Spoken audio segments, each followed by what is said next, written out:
चुनावी मोड आ गया है। हर पार्टी का हर नेता इस प्रकार की बातें करेंगे और रैली करेंगे। और मैम की रैली को सब जानते हैं, वो कितने हलकों से लोग आए थे, 15-20 हलकों के लोग आए हुए थे। वैसे तो पूरे प्रदेश से लोग आए हुए थे, लेकिन मेनली 10-12 हलकों के लोग तो अच्छी संख्या में आए हुए थे, तो वो सबको पता है।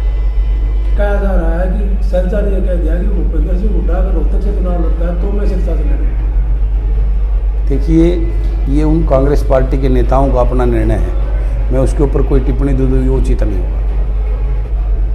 मुझे कोई फ़र्क नहीं पड़ता। इस मुहिम के लोगों का, मेरा परिवार पूरी दिल और पूरी विश्वास के साथ अपने इस बेटे पे विश्वास करता है। उसका नतीजा आपको अनेकों को बार देखने को मिला है। 13 तारीख का जो हमने 13 फरवरी को जो त्यौहार मनाया था, पूरे हरियाणा में चकोचांद गई थी। उन्होंने मुकाबला करने का काम किया, लेकिन कोशिश की थी अभी इतने हल्कों से बना के, लेकिन आपको पता है कि हमारी 13 तारीख पर रैली का तीसरा हिस्सा भी वो नहीं जुटा पाए भीड़ का। और आज ये होली मिलन समारोह का कार्यक्रम देख रहे हैं, अभी तो शुरुआत है लोगों की। नहीं, आपको 1 घंटे के बाद देखना यहाँ किस प्रकार का लोगों का प्यार, उत्साह और अपने बेटे भाई के प्रति एक ऐसा जुनून देखने को मिलेगा। तो मैम के लोगों ने ये निर्णय लिया है कि अब की बार पिछली बार से डबल वोटों से जिताने का काम करेंगे, क्योंकि पिछली बार तो बहुत सारे लोगों को, बहुत सारे गाँव में इस बात की गलपत भी थी कि आनंद सिंह डांगी, मैं तो नया था, आनंद सिंह डांगी तीसरे त्रिकोणीय मुकाबले में कभी हारता नहीं है। उस बात को करके बहुत सारे लोग जो है ना गलपत में रह गए कि पता नहीं क्या होगा, तो वो डरते हुए उन्होंने जो है ना वोट नहीं डाले। अब की बार वो खुल के वोट डालेंगे और मैं इस बात का दावा करता हूँ अब की बार मदीने से भी हम जीतेंगे। वंशवाद की राजनीति को लेकर क्या कहना चाहेंगे जो लगातार चल रही है? अब लोग इस बात को समझ चुके हैं।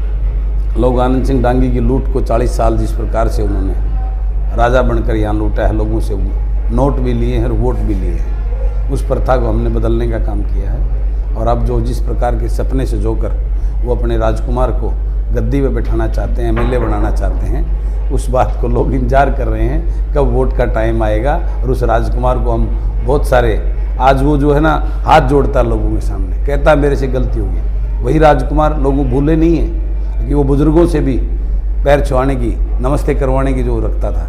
किसी बुज़ुर्ग को उन्होंने सामने से राम राम का जवाब भी राम राम कह के नहीं दिया, वो गर्दन हिलाता था मात्र। उस गर्दन का सरिया पहले उसके बाप का निकाला था, अब की बार उसके राजकुमार का जो गर्दन का सरिया, वैसे तो लंबा हो गया वो, हमने उसको लंबा कर दिया। हमको देख कर अब वो पैरों की तरफ भी हाथ करने लगा है।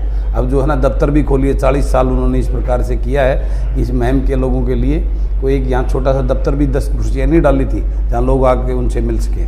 उन्हें जिस प्रकार के राजा बनकर, क्योंकि वो तो राजकुमार, क्योंकि पिछले दिनों चुनाव से पहले आप सबका एक कनकलेव था मीडिया वालों का, डांगी साहब धोती वोती बांध के आए थे और उन्होंने किया था जब तक आनंद सिंह डांगी जिंदा है वो यहाँ का MLA रहेगा। देखा हुआ वो गुरूर, वो बातें याद होंगी। तो इन सारी बातों को लोगों ने याद किया हुआ है, मन में इंतजार कर रहे हैं कब वोटिंग का दिन आए और कब वो अपनी वो चीज़ें दिखाएंगे।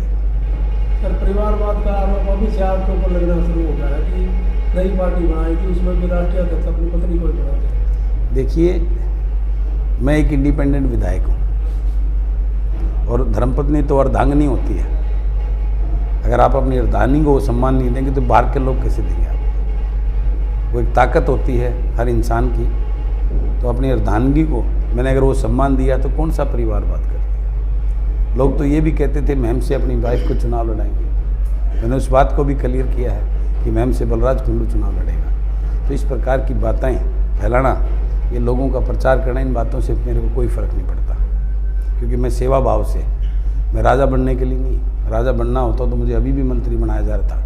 ये ताज़ा मंत्रिमंडल जो गठित किया गया 3 साल पहले भी मुझे मंत्री बनाया जा रहा था, लेकिन मैं सेवा करने के लिए, मैं राजा बनने के लिए नहीं, इस जनता के बीच में लोगों की सेवा करके ही राजनीतिक व्यवस्था को बदलने की सोच लेकर ही राजनीति में आया। भविष्य में सरकार बनाने के लिए दूसरी पार्टी गठबंधन लगा सकते हैं? देखिए, राजनीति में सब संभावना से इनकार नहीं किया जा सकता।